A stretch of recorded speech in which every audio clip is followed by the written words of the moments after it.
हूं अरशद खान और आज हम 11th फिजिक्स के चैप्टर नंबर 1 फिजिकल वर्ल्ड भौतिक जगत की तीसरी क्लास में भौतिकी, प्रौद्योगिकी और समाज के आपसी संबंध के बारे में डिस्कस करने वाले हैं।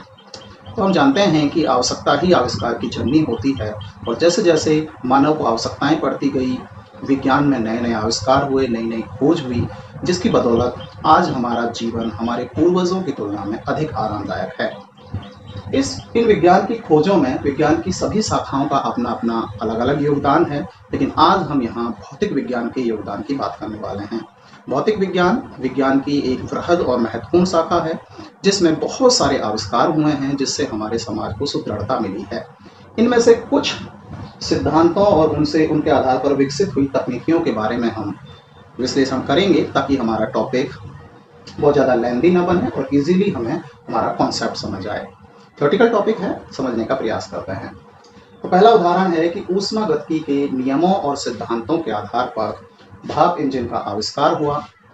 इसके पश्चात डीजल इंजन, पेट्रोल इंजन बने। इन इंजनों के आधार पर नई नई गाड़ियां बनने लगी, वाहन बनने लगे और हमारा यातायात जो है वो बहुत ही सुविधाजनक और तीव्र हो गया।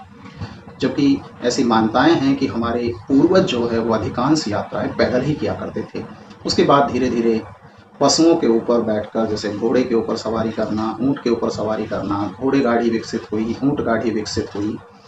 ये चीज़ें चलने लगी, लेकिन ये इतनी सुविधाजनक नहीं है और टाइम कंज्यूमिंग है। आज हम यातायात के बहुत सारे संसाधन देखते हैं, जैसे कार, बस, ट्रक, मोटरसाइकिल, जिनकी सहायता से हम एक स्थान से दूसरे स्थान पर सुविधाजनक रूप से और कम समय में अपनी यात्रा संपूर्ण कर सकते हैं। सेकंड बात करते हैं विद्युत चुंबकीय तरंगों की। तो भौतिक विज्ञान ने विद्युत चुंबकीय तरंगों की उत्पत्ति की। विद्युत चुंबकीय तरंगों के आधार पर वैज्ञानिकों ने बेतार संचार, वायरलेस कम्युनिकेशन व्युत्पन्न किया, जिसकी सहायता से अभी हम बात कर पा रहे हैं। ये मोबाइल, इंटरनेट, वायरलेस कम्युनिकेशन के ऊपर ही बेस्ड है। आज हमारे अधिकांश जो संचार के कार्य हैं, एक स्थान से दूसरे स्थान पर किसी भी प्रकार का वीडियो, ऑडियो या टेक्स्ट मैसेज भेजना है, वो अधिकांश बेतार संचार के द्वारा ही हो रहा है। अब चाहे वो कोई वीडियो भेजना हो, चाहे कोई मैसेज भेजना हो, चाहे मेल करना हो, ये सारे कार्य आज इंटरनेट और मोबाइल की सहायता से अधिकांशतः हो रहे हैं, जो विद्युत चुंबकीय तरंगों के संचरण पर आधारित हैं। अगली बात करते हैं प्रकाश के पूर्णांतरिक परावर्तन की। तो प्रकाश के पूर्णांतरिक परावर्तन के आधार पर ऑप्टिकल फाइबर प्रकाश तंतु विकसित किया गया, जिसका मुख्य उपयोग अगेन संचार तंत्र में तथा मेडिकल फील्ड में होता है। अगली बात करते हैं बर्नौली की प्रमेय की। बर्नौली की प्रमेय तरलों पर अप्लाई होती है कि जो आदर्श तरल है उसके धारा रेखीय प्रवाह के दौरान उसमें स्थितिज ऊर्जा, गतिज ऊर्जा और दाब ऊर्जा का योगफल प्रत्येक स्थान पर एक समान रहता है।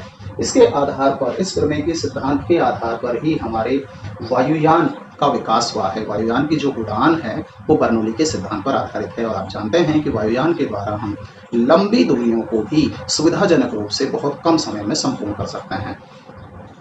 अगली बात करते हैं न्यूटन के गति के नियमों की।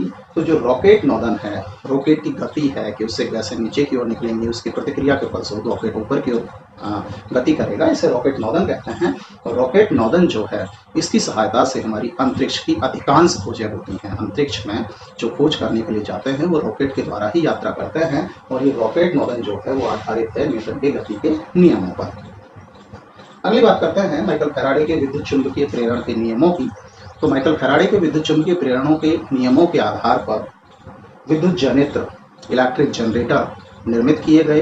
विद्युत जनित्रों से विद्युत उत्पन्न की जाती है और आज हम अपने अधिकांश कार्य प्रत्यक्ष और अप्रत्यक्ष रूप से विद्युत ऊर्जा से ही करते हैं। तो इसलिए विद्युत जनित्र के निर्माण में भौतिक विज्ञान के महत्वपूर्ण सिद्धांत विद्युत चुंबकीय प्रेरण की भूमिका है। अगली बात करते हैं नियंत्रित नाभिकीय विखंडन अभिक्रिया की। तो नाभिकीय अभिक्रियाएं दो प्रकार की होती है, नाभिकीय संलयन और नाभिकीय विखंडन। नाभिकीय विखंडन पुनः दो प्रकार की होती है, नियंत्रित नाभिकीय विखंडन अभिक्रिया और अनियंत्रित नाभिकीय विखंडन अभिक्रिया।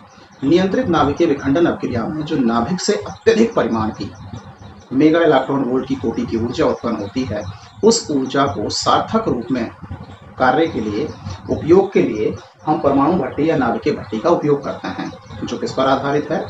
आधारित है नियंत्रित नाभिकीय विखंडन अभिक्रिया पर। जबकि अनियंत्रित नाभिकीय विखंडन अभिक्रिया का विनाशक उपयोग है और उसका उपयोग परमाणु बम में किया जाता है। अगली बात करते हैं अर्धचालक इलेक्ट्रॉनिकी की, तो अर्धचालक इलेक्ट्रॉनिकी ने हमें बहुत सारी तकनीकी प्रदान की हैं, जैसे डायोड, ट्रांजिस्टर, तार्किक द्वार। इन तार्किक द्वारों के संयुग्मन से बनता है हमारा इंटीग्रेटेड सर्किट, आईसी सर्किट, जिसे हम सिलिकॉन चिप भी कहते हैं। और ये सिलिकॉन चिप मोबाइल और कंप्यूटर में मेमोरी स्टोरेज के रूप में अत्यधिक कार्यकारी है। हमने अभी तक फर्स्ट टू 10th तक जितनी बुक पढ़ी हैं, आपने पहली क्लास से लेकर 10वीं क्लास तक जितनी बुक पढ़ी हैं, अगर आप उन्हें एक अलमारी में रखना चाहें तो शायद अलमारी फिल हो जाएगी, और ऐसा भी हो सकता है कि वो अलमारी में ना आ पाएँ। लेकिन उतनी सारी बुक को अगर सॉफ्ट कॉपी में देखें, कंप्यूटर या मोबाइल में खोलने योग्य और पढ़ने योग्य फॉर्मेट में देखें, तो एक सिलिकॉन चिप का मेमोरी कार्ड का 1 या 2 GB हिस्सा इन बुक को अपने अंदर स्टोर करने में पर्याप्त है। तो इसलिए हमारे लिए सिलिकॉन चिप कंप्यूटर और मोबाइल टेक्नोलॉजी में बहुत इंपॉर्टेंट है, जो हमारे स्टोरेज को ईजी बना रही है। तो ये हमारे कुछ उदाहरण थे कि फिजिक्स, भौतिक विज्ञान के कौन सा सिद्धांत है, उससे कौन सी टेक्नोलॉजी उत्पन्न की गई वैज्ञानिकों के द्वारा, इंजीनियरों के द्वारा, और समाज को उससे किस प्रकार का लाभ मिल रहा है। हमारी भौतिक विज्ञान अत्यधिक वृहद है, बहुत बड़ी शाखा है। अगर हम इसकी बात करें तो हम ऐसे बात कर सकते हैं कि भौतिक विज्ञान के अंदर जो लंबाई को पढ़ने की रेंज है वो है 10⁻⁻14 मीटर से लेकर 10⁻26 मीटर तक। 10⁻⁻14 मीटर की कोटि के प्रोटॉन और इलेक्ट्रॉन के आकार माने जाते हैं, प्रोटॉन, इलेक्ट्रॉन, न्यूट्रॉन, नाभिक। जबकि 10⁻26 मीटर की कोटि का पूरे ब्रह्मांड का आकार माना जाता है। तो इसे अगर हम थोड़े पॉइंट में समझें तो इसका मतलब है 0.00000000000